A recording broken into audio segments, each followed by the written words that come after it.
Joining us right now is Government Accountability Institute President and the author of Clinton Cash, Peter Schweizer. Peter, good to see you.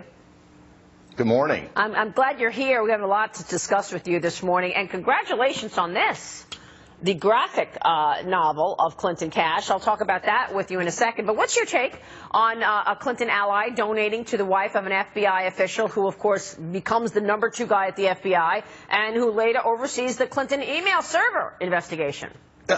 It's hugely troubling, Maria. I mean, take it out of a political context. Imagine for a second that an American corporation was under investigation by the FBI, and they donated $500,000 to the spouse of a lead investigator of that investigation. People would be going nuts. I mean, this is a huge problem for conflict of interest with the FBI. Even if you take the most innocent that this was just a coincidence, which I don't believe it was. This is a massive problem with conflict of interest, and I think you have to wonder whether this FBI investigation needs to be looked at again as far as the emails are concerned. And this news comes out just a couple of months after you, Kevin Kelly, quite rightly mentioned the fact that there was that private meeting right before Clinton was going to testify in front of the FBI between Bill Clinton and Loretta Lynch on her plane. Yeah, on the tarmac. I mean, that just screamed it, impropriety, because especially with Loretta Lynch, where she said, we're just talking about grandkids. You can pick up with a phone call. So there's this consistency that was happening throughout this FBI investigation, whether it's immunity given to certain people, Pagliano, Cheryl Mills, and there's been nothing to account for, right? Literally, nothing has happened to anybody. So, Peter, you've been very good in terms of pointing out all of this stuff in your book and then the film. But is it resonating? I mean, can anybody do anything about it? Well, yes, I think there's some things that could be done, particularly by Congress. I mean, look, the FBI is ultimately an account to U.S. Congress. I mean, they help set the budget, et cetera. The question is are there enough people that have the fortitude in Congress to say this is wrong? This goes to the whole heart and integrity of our investigative process. And this is not the FBI that we think of, say, 30 years ago, where they were beyond reproach, where there was a certain intimidation factor. I mean, as was just mentioned, think about this. They granted immunity to all these people and got nothing in exchange. You've got a senior FBI official who is one of the lead investigators looking into the email scandal, whose spouse gets a $500,000 contribution to her campaign, and they say, hey, there's no problem here. I mean, this goes to the heart of our criminal justice system. The question is, on Capitol Hill, are they going to do something about it? Right. That's where really somebody can act. Christian? This is Kirsten Haglund. So, quick question. People have said that Donald Trump questioning, the electoral process and, if the election's rigged, he might not concede. People are saying, oh, gosh, it's undermining our democracy. But, when you look at social contract, government depends on the will of the people and the consent of the governed. That means faith in these systems. That means faith in the Department of Justice. It means faith in the presidential administration, that it's not corrupt. If people are so disappointed and feel that this government is so corrupt and there's no accountability, what legitimacy is there in this system? Does that undermine our democracy? That's a great point, and I think hugely important. Look, you go back to the Magna Carta moving forward and the whole issue of a compact between a government and citizenry. What is at the core of that? The core of that is that the same rules are supposed to apply to everybody. And I think what is at the heart of a lot of the frustration and concern about the way the email situation has been handled, the issues of pay-to-play related to the Clinton Foundation, take the name Clinton out of it. Insert any public official.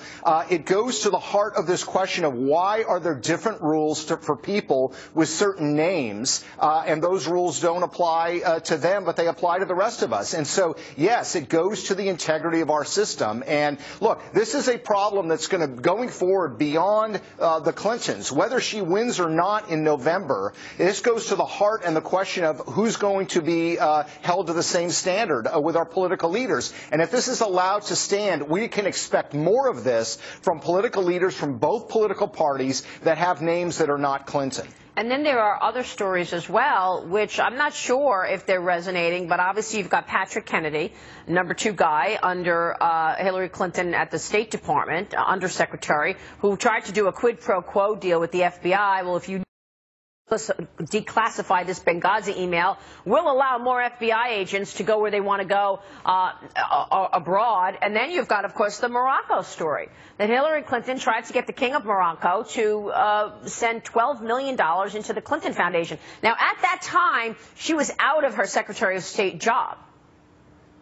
Yeah, but, you know, look, what I tell people, if you read one document in all the Podesta emails, look at the internal review of the Clinton Foundation that was done by Simpson Thacher, the law firm in New York, and it was done apparently at the behest of Chelsea Clinton. Two massive findings. This review done while Hillary Clinton was Secretary of State. Number one, that donors to the Clinton Foundation had expectations of a quid pro quo related to their gifts. That's the exact language in the review. So we don't have to speculate. The internal review says that's what donors are looking for. Number two finding, they actually looked at, they interviewed employees of the Clinton Foundation to ask them to rate the effectiveness of the charity on a scale from 1 to 10. What did they find? The highest rating that Clinton Foundations gave their own organization out of a 1 to 10 scale was a 4. And there were a number of employees that rated its effectiveness as a 1.